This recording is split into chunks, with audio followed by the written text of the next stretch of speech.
Station ખાતે register થયેલ એક ગુના બાબતે ફરિયાદી રતિલાલ નાથાણી નાઓ પોલીસ સ્ટેશન આવીને જણાવેલ કે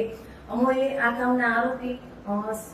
સુરેશભાઈ અને સંજયભાઈ ઉર્ફે બંગાળી તથા મુન્નાભાઈ આ ત્રણેય નાઓના સંપર્કમાં આવેલ એના મિત્ર રફીકભાઈ થકી અને તેઓને જણાવેલ કે અમારી એક સોનું અમારે વેચવાનું છે, બેંકમાં ગઈ હોય સોનું વેચવાનું હોય તો ઓછી કિંમતમાં આપવાનું છે. આથી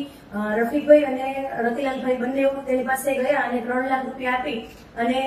સોના માટે સોનું ખરીદેલું હતું અને આરોપીઓએ જણાવેલ હતું કે આ સોનું અમે બેંકમાંથી છોડાવીને તમે આપી દેશું, આ રીતે જણાવેલ. ત્યારબાદ ફરિયાદીએ સોનાની વારંવાર ડિમાન્ડ કરતા તેઓ એક વખત એક જગ્યાએ બોલાવીને મીટિંગ કરી એમ જણાવેલ કે સોનું નહીં પણ અમે તમને જે પૈસા આપશો એના 3 ગણા પૈસા અમે તમને આપશું. આથી ફરિયાદીએ જણાવેલ કે કઈ રીતે, તો ત્યારે એને થોડા દિવસ પછી જણાવ્યું રોકતા પરમ દિવસે એ લોકોને એક જગ્યાએ બોલાવી અને ડેમો આપેલો એક પ્રકારનો કે ભાઈ એક કરન્સી છે, કોરા કાગળ છે, કોરા કાગળમાંથી તમે કરન્સી આપો છો, અસલ કરન્સી, એના ઉપરથી અમે 3 ગણી તમને નોટ બનાવી આપશું. આ રીતે ડેમો આપીને એને જણાવેલું કે જે તમારા પૈસા છે એના 3 ગણા પૈસા અમે તમને કરીને આપશું. આથી ફરિયાદી પોલીસ સ્ટેશન આવીને જણાવેલું કે આવું ગેરકાયદેસર કામ કરવામાં આવતો નથી. આ રીતે આ લોકો એક ફેક કરન્સીનું કામ કરે છે, મારી સાથે છેતરપિંડી થઈ છે. આવી રીતે ફરિયાદી આવીને જણાવતા પોલીસે ત્યાં રેડ દરમિયાન જે કાગળના જે